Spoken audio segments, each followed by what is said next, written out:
ప్రియమైన దేవుని పిల్లలారా, ప్రభువైన యేసు క్రీస్తు వారి పేరట మీ అందరికీ వందనాలు. ప్రభువు పేరట మీ అందరికీ శుభములు, దీవెనలు కలుగునుగాక. ఈ ఉదయకాలం పరిశుద్ధ గ్రంథము నుండి దేవుని వాక్యాన్ని చదువుకుందాము. రోమీయులకు రాసిన పత్రిక 1వ అధ్యాయము 28వ వచనాన్ని చదువుకుందాం. వారు తమ మనస్సులో దేవునికి చోటు ఇయ్యనొల్లకపోయిరి గనుక చేయరాని కార్యములు చేయుటకు దేవుడు భ్రష్ట మనస్సుకు వారిని అప్పగించాడు. దేవుడు తన మాటలు మన కొరకు దీవించునుగాక. ఆమేన్. ప్రియమైన దేవుని పిల్లలారా, భ్రష్ట మనస్సు అంటే కరుడు గట్టిన మనసు అని అర్థం. అది అనేక పాపాలకు కొలువై నెలవై ఉంటుంది.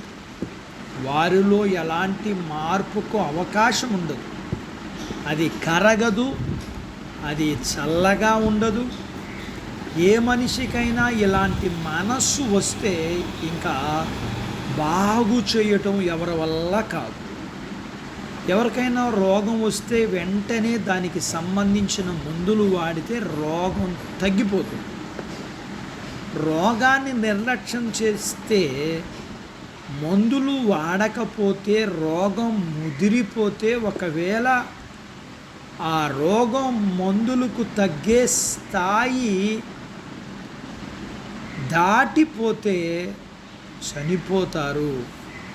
మనం పాపం చేసినప్పుడు శిక్ష వెంటనే రాకపోవటం వల్ల మనం హృదయపూర్వకంగా పాపం చేస్తాం. అలా పాపాలు చేసుకుంటూ పోయి ఏదో ఒక రోజు శిక్షకు గురి అవుతాం. మనం చిన్నప్పటి నుండి వాక్యం వింటూనే ఉన్నాం, కానీ పాపం చేయడం మానలేదు. క్రమం తప్పకుండా చర్చికి వెళ్తూనే ఉంటాము, కానీ దేవుని మార్గంలో నడవటం. మారడానికి దేవుడు మనకు ఇస్తున్న సమయాన్ని దుర్వినియోగం చేస్తూ, దేవుడు మనల్ని శిక్షించడం లేదు కదా అని పాపం చేయటం మన జన్మ హక్కులాగా పాపాలు చేస్తూ ఉంటాం. చిన్నతనము నుండి దేవుని వాక్యాన్ని వింటూ అన్ని జనులకు మాదిరిగా ఉండాలని, దేవుని పిల్లలు అన్యుల కంటే అనగా దేవుణ్ణి ఎరగని వారి కంటే దేవుని ఘోరంగా ఉంటే దేవుని శిక్ష నుండి తప్పించుకోలేము. మనం నాశనం కాకూడదని అనేక మార్గాల ద్వారా దేవుడు తన వాక్యాన్ని తెలియజేసి మనల్ని మార్చడానికి ఎంత ప్రయత్నం చేసినా మనం మారటం లేదు. ఈ లోక భోగాలకు అలవాటు పడిన చాలామంది క్రైస్తవులు దేవుడు ఇప్పట్లో రాడులే, ఇంకొంతకాలం పాపం చేసినా మారు మనసు పొందుతాములేనే అనుకుంటుంటారు.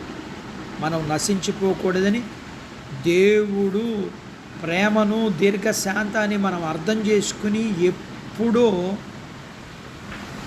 మనము తీరిగ్గా మారదాములే అనుకుని పాపపు జీవితంలోనే జీవిస్తూ మారడానికి దేవుడు మనకిచ్చిన గడువు తీరి భ్రష్ట మనసుకు అప్పగింపబడి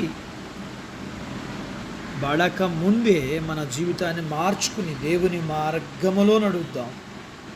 మారు మనసు కలిగిన జీవితాన్ని ఇమ్మని దేవుణ్ణి అడుగుదాం. దేవుడు తన మాటలు మనందరి కొరకు దీవించునుగాక. ఆమెన్. దేవుడు అట్టి బాధ్యత దయచేయునుగాక. ఆమెన్. ప్రార్థించుకుందాం. నాతో పాటు ఏకీభవించండి. మమ్ములను మిక్కిలిగా ప్రేమించిన మా ప్రియ పరలోకపు తండ్రి, మీ పరిశుద్ధ నామమును బట్టి మీకు వందనాలు. ఉదయకాలం మీ లేఖనపు సత్యాల్ని మేము నేర్చుకోవడానికి మీరు మాకు సహాయం చేశారు. మేము భ్రష్ట మనసులకు అప్పగించబడక మారు మనసు కలిగి జీవించడానికి మా అందరికీ మీరు సహాయం చేయమని మీ పాదాల యొద్ద ప్రార్థన చేస్తున్నాను. ప్రియుడా, మీకు వందనాలు. మీ పిల్లలను, చిన్న బిడ్డలను, యవనస్తులను, వృద్ధులను, స్త్రీలను, పురుషులను కూడా మీరు దీవించండి. చిన్న బిడ్డలు, యవనస్తులు చదువుల్లో, ఆరోగ్యాల్లో సహాయం చేయండి. వారి యొక్క ఉద్యోగ ప్రయత్నాలలో మీరు విజయాన్ని చేస్తున్న ఉద్యోగాల్లో ప్రమోషన్ చేయండి.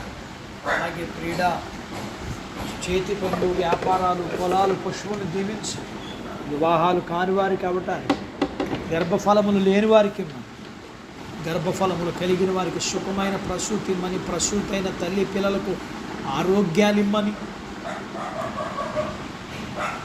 మీ పిల్లలని మీరు దీవించమని, వారి అవసరాలు, సమస్యలు, బలహీనతలు వీటన్నిటి నుంచి మీ పిల్లల్ని మీరు విడిపించి అన్ని విషయాల్లో మీ పిల్లల్ని మీరు దీవించమని యేసు ప్రభు వారి పేరట స్తుతించి ప్రార్థించి అడిగినవన్నీ పొందుకొని ఉన్నాము తండ్రి. ఆమెన్.